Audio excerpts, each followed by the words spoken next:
Welcome back to Men on Purpose. Zach Dean here, interviewing a close friend of mine, Christian Bonello. Thanks for jumping on, mate.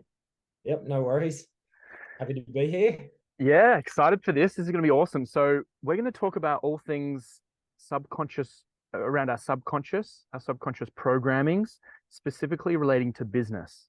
So, this is going to be a great discussion for anyone at home that's curious to learn about inner work and helping sculpt our beliefs, our thoughts, our words, our actions to be aligned with our business, making money, our purpose, and making impact. So, for those who don't know Christian, he's a transformational business coach.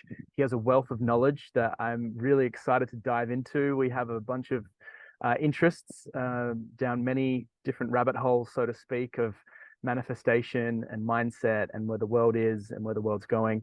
So, I'm really excited to unpack a few of these. And we're also going to talk about things around building better relationships with ourselves, self-discipline, building a phenomenal business with foundations. We're going to talk about business foundations and a whole bunch of other cool, juicy topics. So thanks so much for jumping on, Christian. And yeah, let's dive into this, brother. Okay. Yeah, let's start off with your story. How did you get into this? And yeah, I guess we'll go from there. Okay. So it took me a while so I'm in my mid 40s. It's taken me quite a long time to work out what I wanted to do in life. So my story is I started off 19. I started running a business. I was running a skylight business. My dad was in the skylight industry.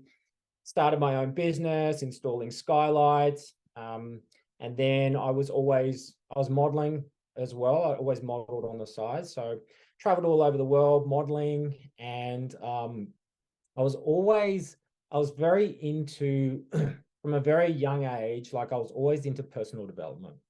And I always questioned life. Like even as a child, I just questioned everything. Like nothing ever added up to me in this world. It's like, so the fact that you go to school, you get a job, you potentially go to uni, and then you work in that job to get promoted, but then you're living for your weekends, and then people are just drinking on their weekends to forget about what they're doing during the week, and then they're saving their money so that they can go and spend 3 to 4 weeks in a holiday destination drunk to forget about the other 11 months. So nothing ever added up to me, right?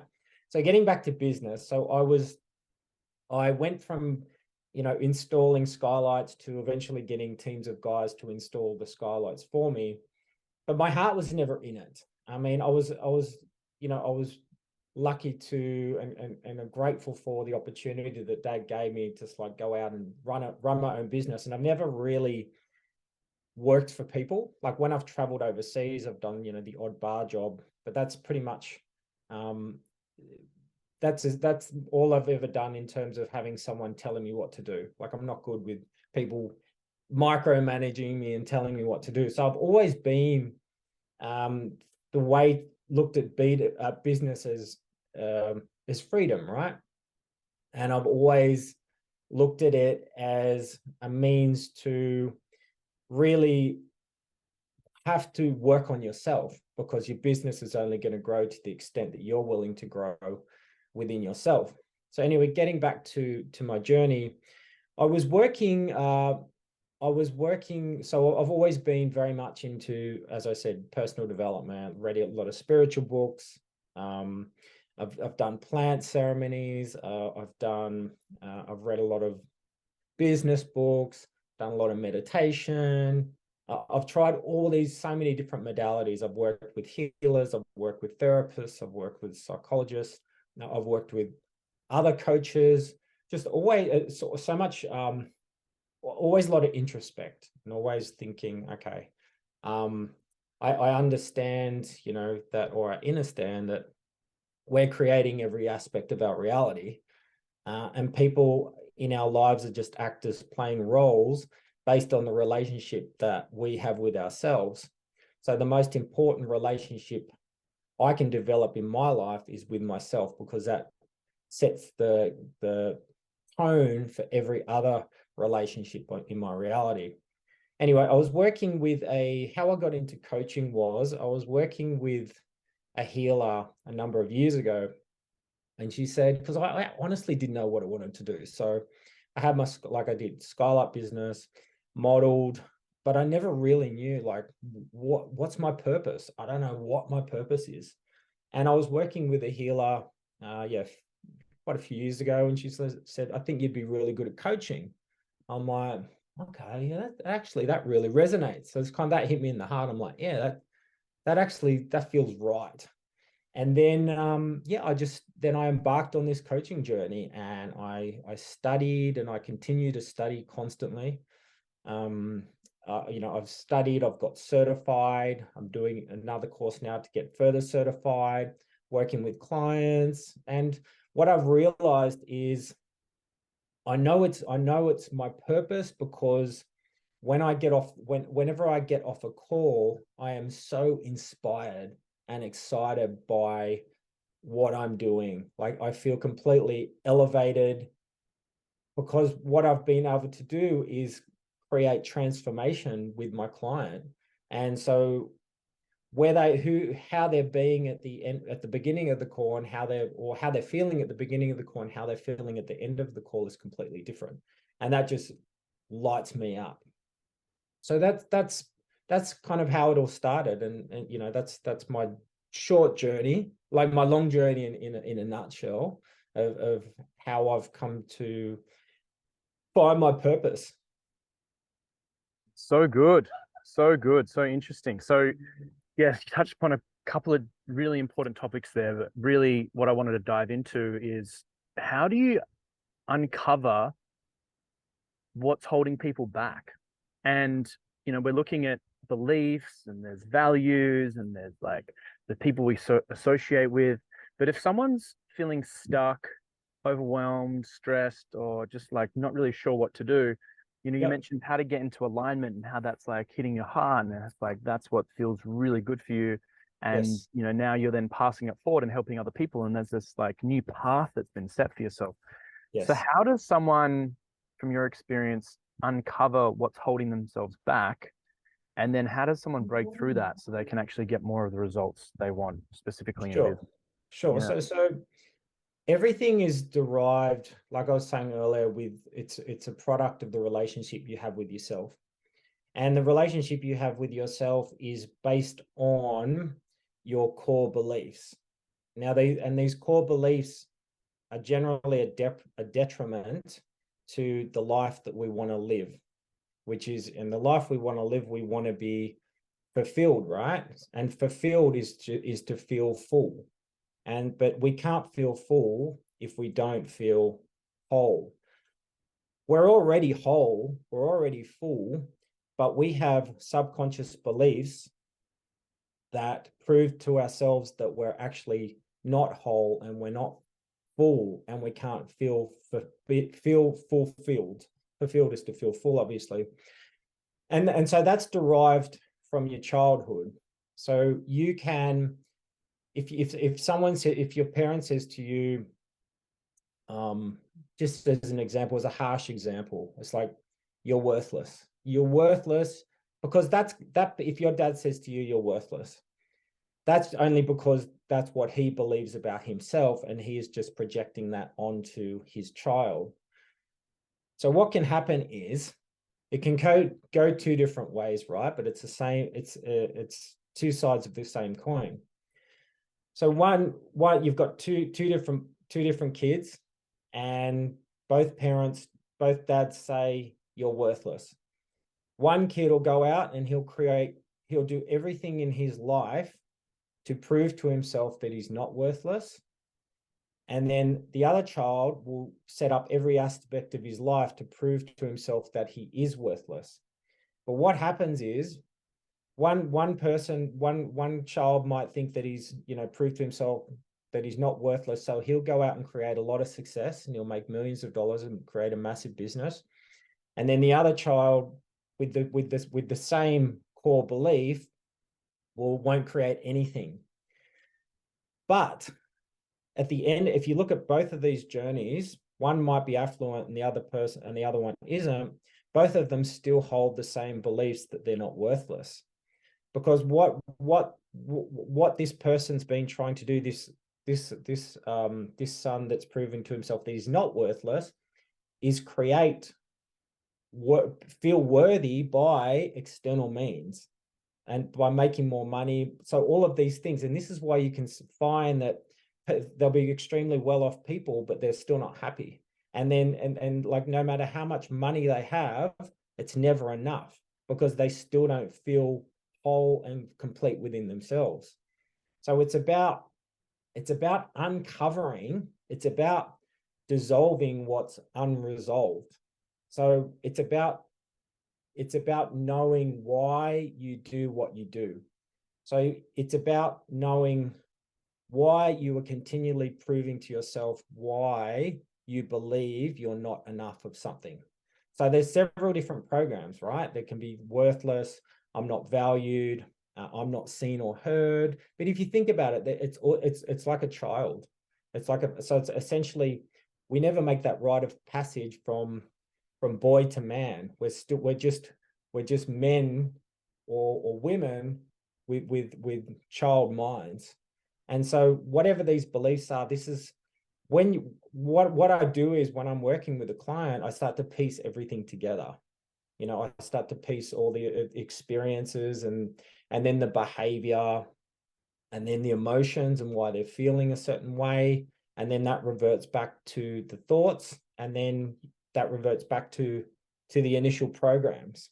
So when you can start to uncover what this is, and this is what I find really powerful with what I'm doing, is it's like with business coaching, it's more about more than just strategy. Like it's going in, because I don't want to help someone build a really successful business and then build a business that they can, a systemized business that they can eventually sell and make a lot of money, but still at the end of that journey, they still don't feel good about who they are. So what I'm doing is I want to go in and break down everything and connect all the dots so that they can actually see that what they believe about themselves is actually an illusion. It's not even true. So it's like you're imprisoned by your own subconscious, but you don't have the key. You have the key, but you don't know how to unlock it. But if I can show someone what they believe about themselves, which is an illusion, it opens them up. And there's a saying, Peter Crone's got a very famous saying. It's like, life will present you with people and circumstances to reveal where you aren't free. Meaning you will continue to set up circumstances to confirm what you believe about yourself. And then what you resist continues to persist. So you'll never be free from those illusions or those core beliefs until you can actually see them and acknowledge them. So I bring all of that, into my business coaching. And like I was saying, because I want that person to build a successful business, but I also want them to learn to develop a better relationship with themselves in the process. There you go. Laid it out. That's that makes total sense. So it's kind of like from a young age, or as a young child, we have chosen, for whatever reason, story, trauma, parents, social media, books, Hollywood, we've put on a lens, like a pair of glasses, and that's showing us the world that we live in, the perceptions of good, bad, up, down, love, wealth, health, all the things.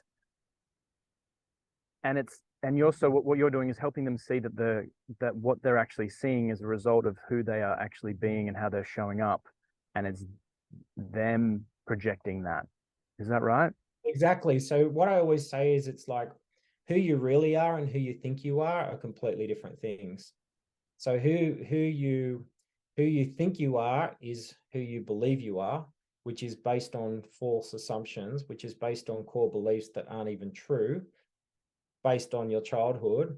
But who you really are is this amazing, phenomenal, powerful human being that's capable of leading a phenomenal life, a phenomenal, powerful life. And so the different ends of the spectrum. So I want to help someone dismantle these core beliefs so that they can step into the person they've always wanted to be. So it's like life. It's in business. It's about, it's not essentially what you're doing, it's who you're being, right? So everything is a product of our state, our vibrational state.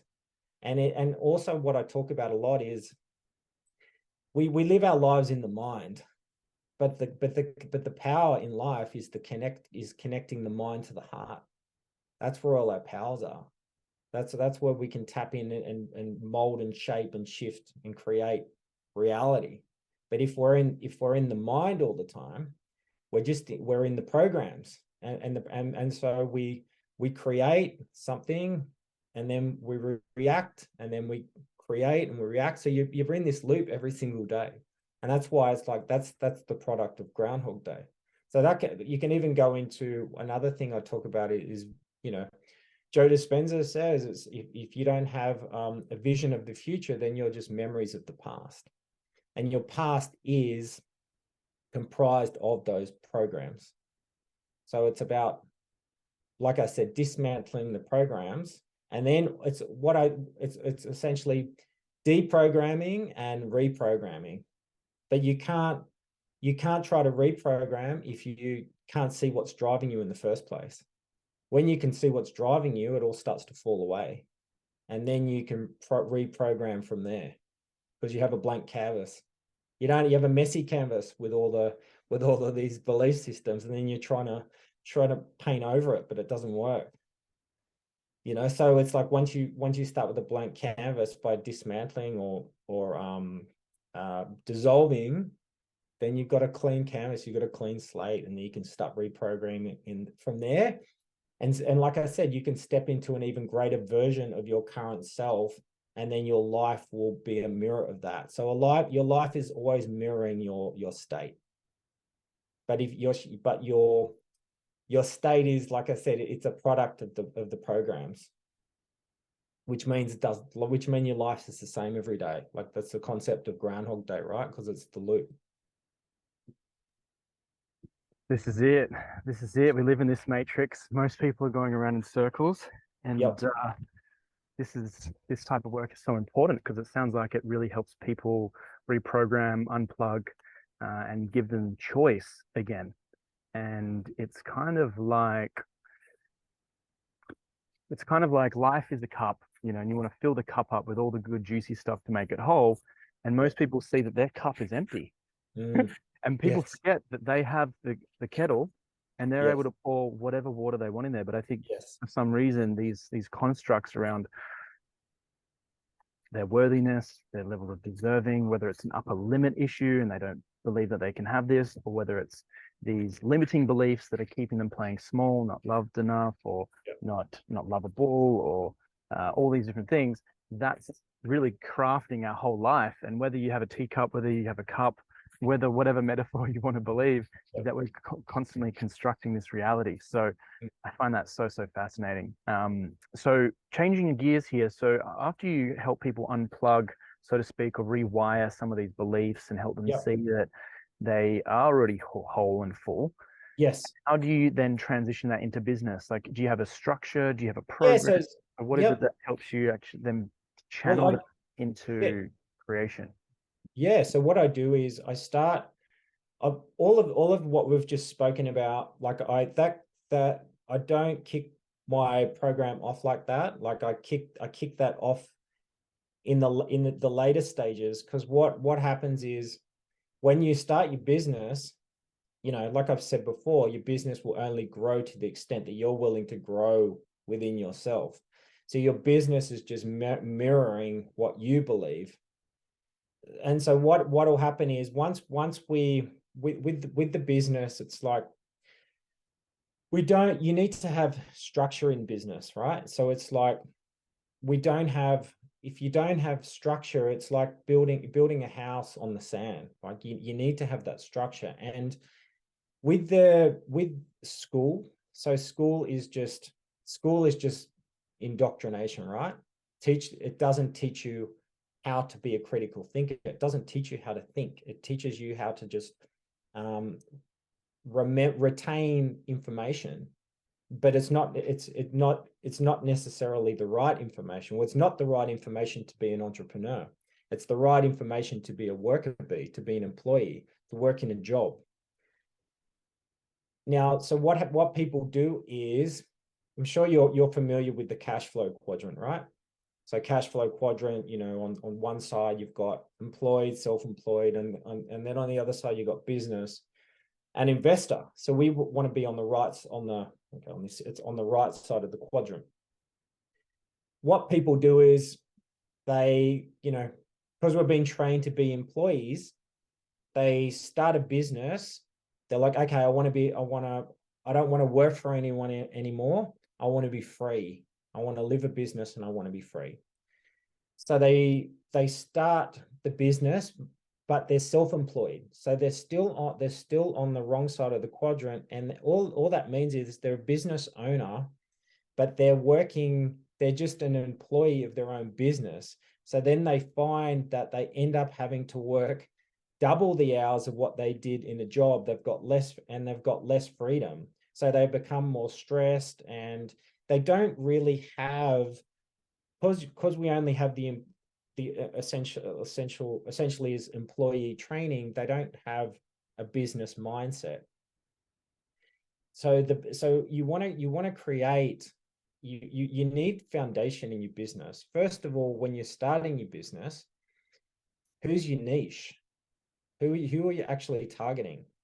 Now, being a successful businessman or businesswoman or entrepreneur is being a phenomenal problem solver. That's all it is. The more knowledge, the way I look at it is, if you're not succeeding at something, there's just something you don't know. Instead of going into the victim, it's like, why aren't things working out for me? Why can't I get this going? It's like, well, it's only because you're lacking in some knowledge. So what you need to get better, if you want your business to get better, you need to get better. So what do you need to learn and implement in order to transform your business? So with the moving into the business, you need to have the foundation. So you need, getting back to the niche. So it's like, what problems are you going to solve? And so you become more successful in business when you learn how to solve bigger problems. That's all it is. So it's like, first of all, you need to get your niche sorted. Like, who's your target market? Whose problems are you solving? And then when you're doing your marketing, you're marketing to these problems, right? And so it's like, if you can't be general, you need to be specific in who you want to help. It's like, if my car breaks down, I don't go see a doctor. You know what I mean? Like, I go and see a mechanic. So you want to become really specialized in your business and then know exactly who your avatar is, who your niche is. Then once you've got that sorted, you want to have a vision. Like, what's your vision for your business? Like, where do you see yourself in 10 years? What do you want your business to be worth? Like, you need to have a mission. Like, how are you going to get to your vision? So this is starting to set up all the framework and structure for your business. If you have a team or you have staff, you either have a team or you have employees, are you sharing your mission with your team? Because that's going to inspire them. If you think about it, if I'm running a business and I have this vision, and then all of my team have different visions, it's going to make it a lot harder to get to where I want to go, because we're all going in different directions. So if you can provide that with your team, and have an actual mission statement for your business, and share that mission statement with your team, or even when you're interviewing people for your team or your business or employees, is you want to share your mission and see if they align with where you're going, and that's going to determine whether they are the right fit for your business. And then you also want to, and it's about creating a culture for your business as well. Like, you want to share your values, your goals, and your attitudes, your practices. What are your benchmarks? Like, what are the standards in your business? What are your standards, your benchmarks, are they, in terms of the industry, are they at the highest standards? Like, what are your, what's your attitude towards business? What's your attitude towards yourself? What are your beliefs about business? What are your beliefs about yourself? And so as we start to set up all this structure and this framework, so it takes time to set all this up, right? But what happened? Exactly where you're going, and then you can work out what you need to do. And also within that framework, what are your goals? Like, do you have goals? And then, so once you map out the goals, it's like you map out the goals, and then under every goal, it's like, okay, how am I going to achieve this goal? What do I need to do? There's like SMART goals, specific, measurable, attainable, realistic, timely. Put a time date on your goal. So you can see how everything needs to be organized. And once you set up all this structure and foundation, then and you have your goals, what will happen is you'll start to take action, and then you're going to start to hit these obstacles. And so your obstacles aren't, your obstacles aren't in the way, they are the way, right? So they're showing you what you need to overcome within yourself. And this is when we start doing the deeper work, right? Because why are you hitting this obstacle? Because the obstacle is a product of resistance. And so also and then what's going to happen with your team as well, or your staff, things are going to happen, you might, if you have issues with your staff or your team, that's a product of also what you believe, the relationship you have with yourself, and you're projecting that outwardly, and then that's mirroring, like, because I'm saying, like, everything is always a mirror. Your team is showing you what you need to address within yourself.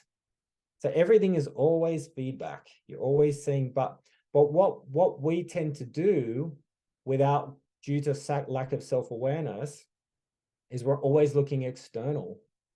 We're always looking, why is he acting like that? Why isn't he doing his job properly? Why is my team underperforming? Like, blah, blah, blah, blah, blah. Always about, if you notice, there's no self-responsibility.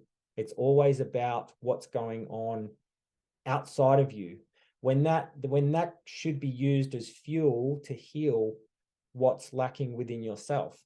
If you don't like something about someone, it's generally something you don't like about yourself.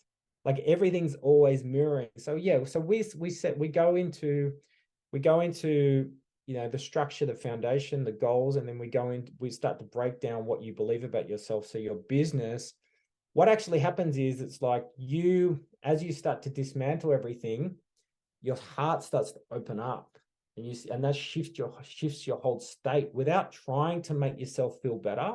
It's like, okay, I'm going to practice gratitude every day, and I'm going to visualize all the time because I want to make myself feel better. But you can't create the life you want if you're in resistance to the life you have. And you're only in resistance to the life you have because of what you believe about yourself.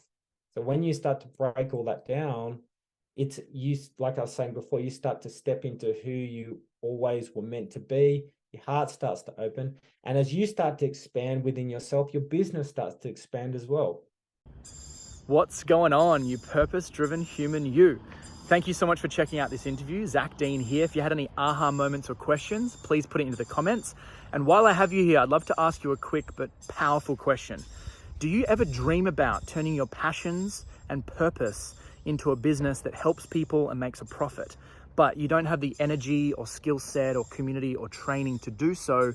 Then listen up. I've actually created this. This has taken me 10 years of working with over 1,000 people in the health and wellness industry.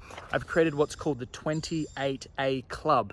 These are 28 actions of specific biohacks that give you the optimal energy, focus, and results in all areas based on quantum science and quantum biology. As you know, the frequencies in nature, when we align to them, allow us to become our fullest version. They allow us to become a high performer. When we disconnect from nature, we become a low performer and it doesn't help to activate our purpose in life. And so if you'd like to download this is a free copy. Go to www.28a.club/join and you can download it, join the club of us high performers, and I look forward to seeing you in there. Golden nuggets of wisdom right there. Look at that. Far out. Hopefully everyone's taking notes at home. I love that. And I think what I'm just reflecting on as you're saying that is that there is a formula for success in all areas. There's a formula for success in business. There's a formula for failure, so to speak, as well, if we look at it as failure. There's a successful formula for health and wellness or disease and right disharmony in the body. There's a formula for a healthy, loving relationship. There's a formula for stress and heartbreak. So what this is doing and what you're saying is that it's actually unpacking and looking at the formula before going into the world, spending lots of money, maybe going down a rabbit hole, going down a certain path, or saying yes to things that might distract you or take a lot of energy and emotional energy away from you. But first, best to come back, jump in the car, right? Figure out the maps, figure out how much fuel you got, right? Put a structure together on a vehicle and exactly where you're going before you turn the car on. I think a lot of people are sitting on a park bench and they think they're in a car and they're trying to turn on a car, but they're not even in a car. They're just like in this imagination of like, oh, I just think I'll just wing it and it'll just be the business is in my head. Do you have a business plan? No, it's just in my head. Oh, well, how do you get clients? Oh, I have a marketing plan. Oh, where is it? It's in my head.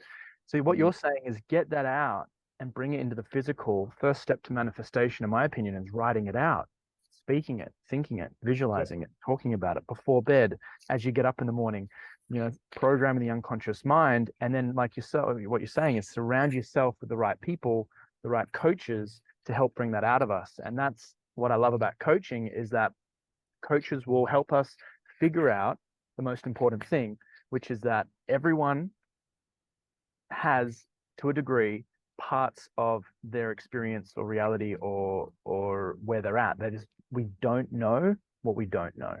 And a coach will help us reflect back, this is the next best step for you. There's 10 steps for you, but not all 10 of them are important right now. These are the next 2 steps. Then these are the next 2 steps.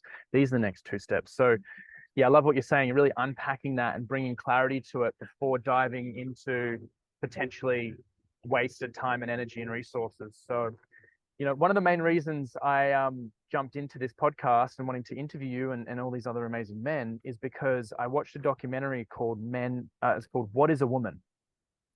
And it's by Matt Walsh, and he interviews Jordan Peterson. He interviews men and women, transgender surgeons, therapists, to ask them a question, what is a woman? And it is the most amazing watch, and it inspired me to realize that I am an example to the next generation. I don't have kids yet, but when I do, I'll be an example for them to who they would become.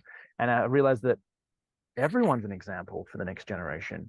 And we all have a responsibility as a culture and as a society to help take the next generation towards a destination or a future that's better than what we have now. And so, my question to you is, what were some, for me growing up, I didn't have healthy examples of men in my life or masculinity. I might have seen like James Bond. I might have seen like, I guess, rock stars, like music celebrities and actors as my ideal of what it means to be a man. And so I'd love to know, like, what were some of those discussions for yourself, and how has finding your purpose helped you in those maybe times of stress or overwhelm or out of confusion in that discussion? I've found as men, we want more respect than love. And another thing I was going to speak about before is whatever you want to experience in life, you need to experience it within yourself first. So it's about, like, for the next generation, it's about leading by example, right? And even if you look at the workplace these days, it's not about being like, if you look, it used to be about the boss, the boss telling everyone what to do, but that doesn't work. It's about being a leader. What's huge for me is self-discipline. So self-discipline is just self-love. And so it's like, if I want people to, if I can't make my mind up about something and I need to go and ask everyone, it's because I don't trust myself. And the reason I don't trust myself is because I keep making promises to myself and I don't keep them. So it's like, okay, I'm going to go to the gym on Monday, I'm going to train 5 days a week, but I don't do it.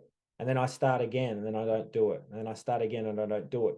Or whatever it is, whenever I make a promise to myself and I don't meet that promise, it'd be like asking someone, you know, that you depend on to do you a favor, and then they keep letting you down over and over again. Eventually you're not going to trust them. And it's the same with yourself. Like, you're not going to be able to, you're not going to meet trustworthy people or people that you can trust if you don't learn to trust yourself first. People aren't going to respect you if you don't respect yourself first. You're going to continue to look for love to fill a void externally because you haven't found it within yourself first. So everything comes back to us. So getting back to what you were saying in terms of childhood.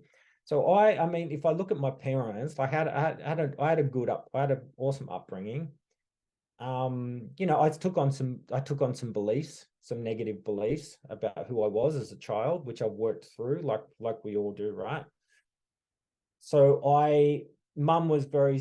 dad was a businessman, but mum was, you know, created a very successful business, but mum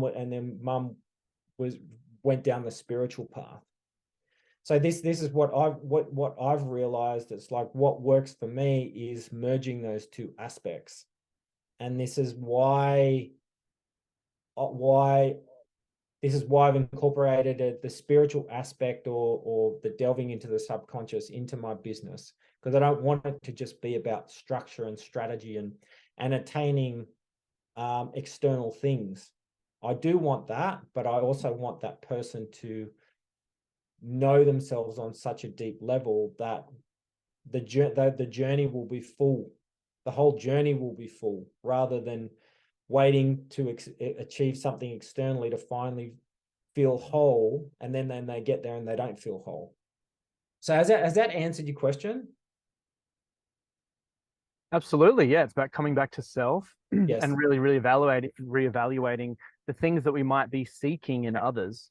It's best to seek them and feel them and set up a life where you're actually generating them within first and not relying on the external, whether it's the partner, that sexy girlfriend, or that's, you know, juicy salary or a certain amount of money at the end of the year, or, you know, the abs or six pack. It's coming back to that feeling of like, okay, if life isn't where it is meant to, if life isn't where you want it to be, then change it. And it comes from within first, rather than seeking the answers of saying, oh, I'm just going to do some drugs to feel good. I'm going to watch porn to feel, you know, intimate. And then, oh, I'm going to gamble to, you know, find my wealth. It's like, come back and really reevaluate it. And I find as I've taken responsibility, found more discipline, self-love, I've then become more deliberate and conscious in where and how I show up in the world. The people that I associate with is a reflection of the self-love and value that I see for myself.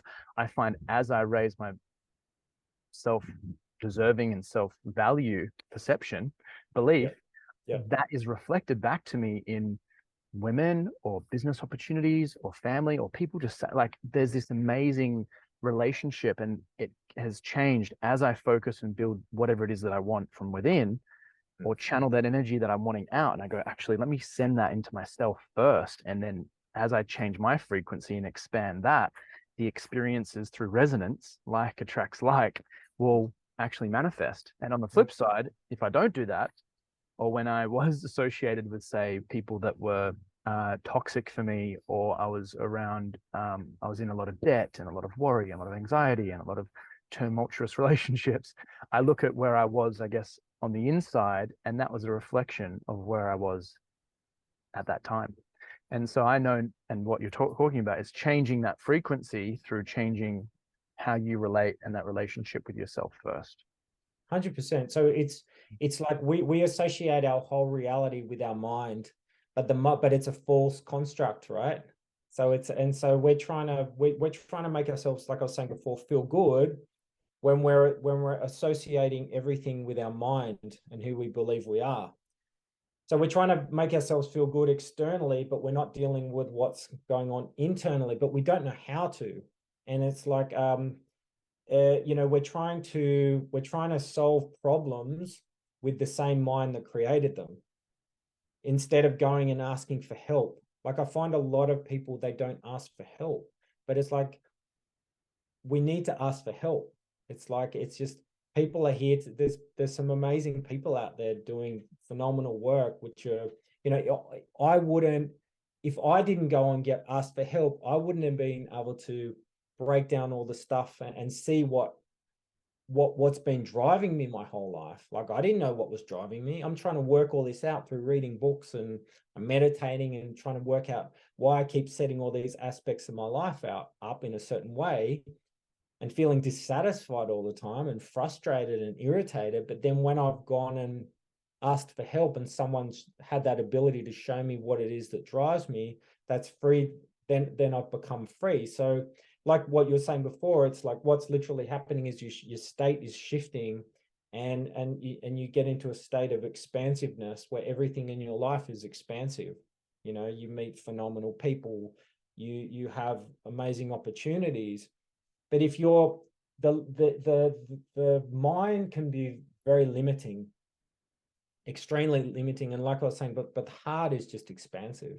So it's like I was saying before, it's dismantling the limitation through seeing what the limitation is, and then you naturally move into the heart space, and everything organically starts to flow without trying to make it flow.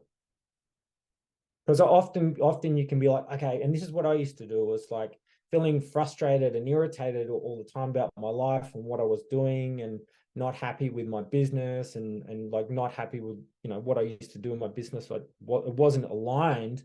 And so the reason I would go and try to make myself feel good through gratitude and trying to be grateful for everything, but it wasn't really doing anything, because deep down I wasn't happy with where I was at and what I was doing. And that happiness, that dissatisfaction and unhappiness was just a product of what I believed about myself. And so naturally, as that was all defragmented and it started to dissolve, everything shifted. That's exactly right. I think what you said there about help, asking for help, was a massive turning point for myself. Asking for just little things. I was always so used to being the problem solver or the warrior and the one to fix it, so to speak. And then that just drove me into exhaustion and overwhelm. And so as I started to ask for help, whether it was just simple, like getting a massage, asking for a massage once a week, or asking to schedule into my diary me time instead of everyone else's appointments with other people, is like, let me just put myself first. And that's been a massive turning point for me. And I think it's not just asking for help from other people, but it's that word of that intention of asking. When we ask for more money, more love, more health, more clarity, it comes from that ability to ask. And I believe that most people's experience is a result of what they're asking for, consciously or unconsciously. And we live in a society, especially as men, it's like, oh, by asking for help, you're actually asking for more. It's actually either selfish or you're weak, or if you can't figure it out yourself, then, who are you? You're weak or whatever. So this is such an important point to realize, that the place that we're coming from, we're asking, and where we're coming, where our heart is in that conversation, is the most important thing, is feeling okay with asking for help. And even today, I sometimes struggle with asking for help, but I feel it, and I go, okay, no, this is what my body needs. This is what my mind needs. This is what my soul needs right now. And I need a bit of help. And being okay with feeling uncomfortable in that is part of the journey, because I'm breaking the conditioning of being stuck, I guess, in an old belief where it wasn't okay or weak or a less of an identity for asking for help. So totally, like, and it's shame too, right? We feel a lot of shame. So we're feeling too shameful to ask for help. And but you know that it's a very common thing. But once you ask for help, that can actually eventually lead you away from that shame, which is just another illusion. So we're living our life with all these illusions. And getting back to one other thing, it's like we need to challenge ourselves to change, right? We need to get comfortable being uncomfortable. Because if you're staying comfortable, you're living within that, that's what creates the ground, that's what creates the loop. Also, besides the programs, it's also there's another saying: if you always do what you always done, you'll always get what you've always gotten. Or the definition of insanity is doing the same thing over and over again, expecting different results. When you challenge yourself, that's where the growth happens. When you do things that you don't want to do and you push through them, when you do them, they're not even as bad as what you made them out to be in your mind. You push through them and then you grow. And as you do something more, every time you do something uncomfortable, you step into an even greater version of your current self, and your life starts to reflect that change, even if it's a small thing. So you don't have to get on stage and go and talk in front of 10,000 people. You just need to do something that you ordinarily wouldn't do on a day-to-day basis that is uncomfortable and challenging, and you will grow a little bit, and then your life will grow, and then you do another thing and your life grows even more. But all these uncomfortable things are going against your programming. And so, and you start to move and shift and change, and then your life just starts to become more expansive. And this is why this ties into why I love business, because it forces you to grow. You're always going to have there's always going to be obstacles, and it can be problematic, but it's giving you an opportunity to connect deeply with yourself, to grow and expand, and your life just gets better and better. It only gets worse. It's like within the first 3 years, 50% of Australian businesses fail. And it's around the same thing in the States as well, right? It's because, there's so many different factors. There's going back to, all the blueprint and the strategy. That's literally like trying to, it's like if you're baking a cake, you need all the ingredients and you've got to bake it in the right steps. It's exactly the same as your business. You've got to have all the right ingredients and the blueprint in the right steps to make it work. So I lost my train of thought there. Yeah, no, that's it. 100%. There's a formula for there's a business, and some of these businesses in America or Australia fail because of that lack of formula. That's what you're So what I was getting back to, it's like, so these businesses fail because they don't have the right ingredients, they don't have the blueprint, they don't have the setup, but they're also blaming everything else. They're blaming everything but themselves. These business owners, it's like, if you think about this is a common thing, right? I never, and I'll talk about etymology quickly. I know you've got to go soon, but it's like, if you also look at how people word their lives, if I always hear this all the time, I can't get the right staff, my business doesn't work, I haven't got the right cash flow. Little do they know that this person is casting spells on their reality, on their life. So we've spoken about etymology before. So etymology is the hidden meaning in the words we speak. Now, this is another thing I incorporate into my coaching. The story you tell yourself. Imagine someone said to you, okay, I'm going to send you to Earth and you can create any reality you want. You just need to speak it out loud. And you'd be like, this is going to be awesome. Yeah, I can go and create any reality I want. I just need to speak it out loud. But if you think about the 70% of the conversations we have in life are actually with ourselves, but the conversations are coming from the programs, right? That's from the program to the thoughts to the conversation, and they're of a negative connotation.